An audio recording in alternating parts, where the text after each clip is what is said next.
Hello friends, good evening, Radhe Radhe. कैसे हैं आप सभी? आई होप अच्छे होंगे। अभिवादन के जो भी शब्द हैं जिसमें आप जो आपको स्वीकार हो उसमें आपका स्वागत है। आने वाले समय में जैसा कि जीआईसी, एलटी और एएमआरसी, टीजीटी, पीजीटी सारे एग्जाम्स होने वाले हैं, लगे हुए हैं एक के बाद एक। तो हम उसके मद्देनजर रखते हुए इकोनॉमिक्स के टॉपिक्स को पढ़ेंगे, इकोनॉमिक्स के सब्जेक्ट को जानेंगे और समझेंगे। तो हमारा आज का जो टॉपिक है, पहला टॉपिक, वो हमारा है मार्शल का मांग विश्लेषण। मार्शल का मांग विश्लेषण, उसके बारे में जानने से पहले हमें जानना होगा कि मांग होती क्या है। मांग क्या होती है? आप देखिए कि जब आपको किसी चीज की आवश्यकता होगी, मांग आप तभी करेंगे जब किसी व्यक्ति को किसी चीज की आवश्यकता होगी।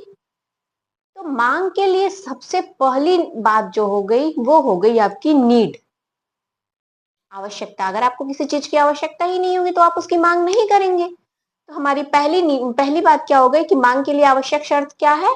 पहली नीड है हमारी आवश्यक शर्त। अब अगर मान लीजिए कि किसी व्यक्ति के पास आवश्यकता है लेकिन उसके पास खरीदने के लिए पैसे भी होने चाहिए।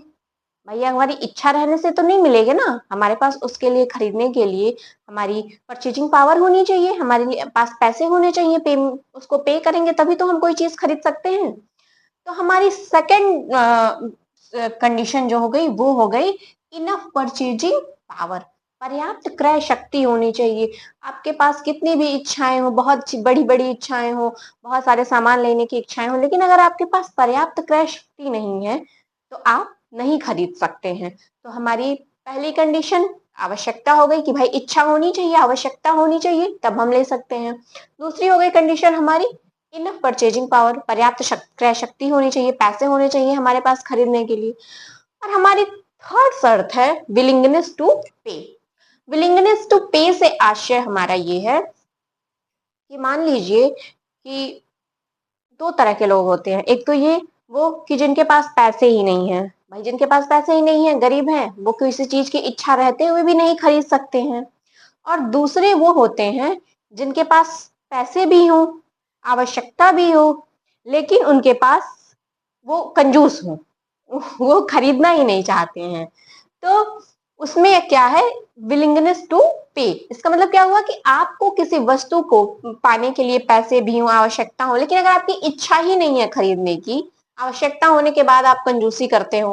मान लीजिए आपको किसी, अगर आप एक साधारण सा एग्जांपल है कि अगर आपको मान लीजिए चटपटे खाने खाने के चटपटे मसालेदार सब्जियां खाने का मन है तो आपको भाई मसाले, टमाटर और सारी चीजें ले आनी पड़ेंगी, और आप पैसे खर्च करना चाहते नहीं है। भाई पैसे खर्च करेंगे टमाटर वमाटर लाने के लिए, पैसा तो चाहिए ही चाहिए। आप इच्छा तो है आपके पास, पैसे भी हैं आपके पास, लेकिन आप कंजूस प्रवृत्ति के हैं कि आपके पास आवश्यकता भी है, आपके पास पैसे भी हैं, लेकिन आपके पास इच्छा नहीं है, आप खर्च नहीं करना चाहते हैं, आप अपने पैसे को बचा के रखना चाहते हैं। तो वो मांग नहीं जनरेट करेगी। भाई आपके पास होने के बाद भी आप जब डिमांड नहीं करेंगे तो वो नहीं हो सकती है। अब इन तीनों के होने के बाद भी हमें एक चीज और, दो चीजें और होनी चाहिए। एक गिवन प्राइस होना चाहिए, एट अ गिवन टाइम होना चाहिए, कि एक निश्चित समय पे और एक निश्चित मूल्य में। फ्री में तो कोई चीजें नहीं मिलेंगी आपको, तो एक निश्चित समय में और एक निश्चित मूल्य पे। तो इस तरह से अगर हम देखें तो मांग की परिभाषा क्या हुई? मांग की परिभाषा हुई किसी वस्तु की मांग से आशय उस किसी वस्तु की मांग से आशय उस वस्तु की मात्रा से है जो एक क्रेता एक दिए हुए एक निश्चित समय में एक निश्चित मूल्य पे अपनी इच्छा शक्ति के साथ क्रय करना चाहता हो, उसे हम मांग कहते हैं। ठीक है। अब हमने बताया कि मांग जो होता है एक बहुचरीय फलन है। बहुचरीय फलन है मतलब मांग को बहुत सारी चीजें प्रभावित कर सकती हैं, जैसे कि आपकी हमने बताया आपकी इच्छा शक्ति होगी, आपके क्रेता की आय होगी और मूल्य होगा। मान लीजिए आपकी इच्छा भी हो लेकिन आप उस मूल्य को अफोर्ड ना कर सकते हो, तो क्या है? D is the function of P by P by P dash. P dash में क्या है? पी, वाई क्या है, वाई आपकी आय है, पी क्या है, प्राइस है, और पी डैश प्रेफरेंस है। अब इसमें ये एक हो सकता है, डिमांड क्या होता है, डिमांड एक स्वतंत्र चर होता है। D is a function of P, अगर हम कहीं इस तरह से लिखें, D is a function, sorry, D is a function of P, इसका मतलब क्या है, ये प्राइस एक स्वतंत्र चर है और डिमांड एक आश्रित चर है। डिमांड किस पे आश्रित है, मूल्य पे आश्रित है। तो D is a function of P, इसका मतलब क्या हुआ कि मूल्य एक स्वतंत्र चर है और डिमांड एक आश्रित चर है। ठीक,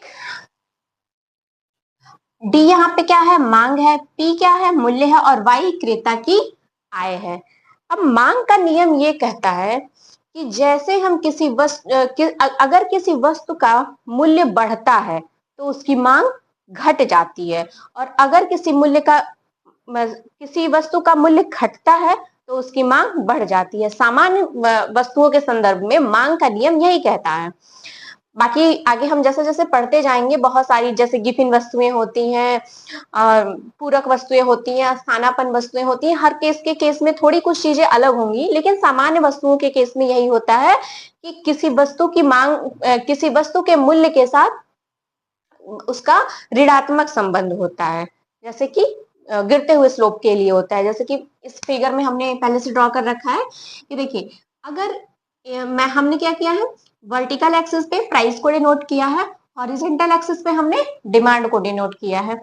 अगर आप थोड़े भी मैथमेटिक्स के स्टूडेंट होंगे, या थोड़ा बहुत मैथ में जाने की ज्यादा जरूरत नहीं है, लेकिन अगर आप थोड़े मैथमेटिक्स के स्टूडेंट होंगे तो आपको ये पता होगा कि हम हमेशा जब इस तरह से कोऑर्डिनेट ज्योमेट्री पढ़ते हैं तो वहां पे इन सारी चीजों को हमें ज्यादा डिटेल में डिफाइन करना हो जाता है। यहाँ हमें उसकी ज्यादा जरूरत नहीं है, तो हम उस पर जाएंगे नहीं। तो हम बस ये बताएंगे कि वर्टिकल एक्सिस पे हमने प्राइस को डिनोट किया है, हॉरिजॉन्टल एक्सिस पे हमने डिमांड को डिनोट किया है। अब देखिए, जैसे कि P1 प्राइस है, मान लीजिए P1 प्राइस पे कुछ मूल्य है, तो जब P1 प्राइस होगा तो डिमांड कितनी होगी, D1 होगी। P2 प्राइस पे डिमांड D2 होगी, और P3 प्राइस पे डिमांड D3 है।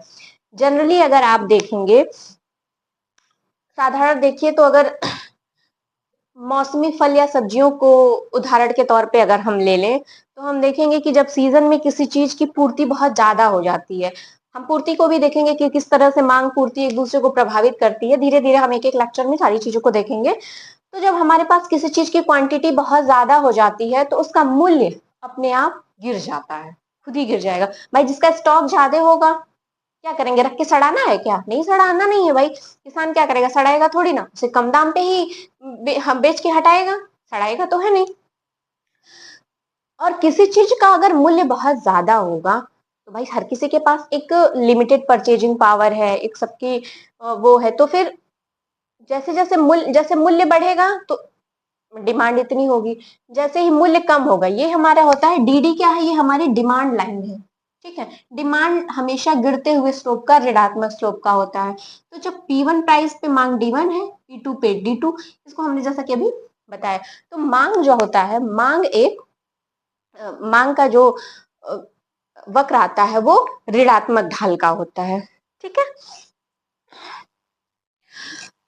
इसी तरह से हम देखेंगे कि आगे के आगे के वीडियोस में हम इसको फिर से आगे कंटिन्यू करेंगे। हाँ, सॉरी, देखिए इधर आ गया कॉज। जब मूल्य बढ़ेगा तो डिमांड घट जाएगी, जब मूल्य घटेगा तो डिमांड बढ़ जाएगी। ये एक साधारण से जनरल सी बात है। वीडियो आपको कैसी लगी बताइएगा, जरूर फीडबैक दीजिएगा, क्योंकि फीडबैक मिलेगा तो मुझे और ज्यादा उत्साह आएगा पढ़ाने में, और मजा भी आएगा आप लोगों को बताने में। तो आगे के वीडियोस में हम इसी को कंटिन्यू करेंगे। थैंक यू दोस्तों।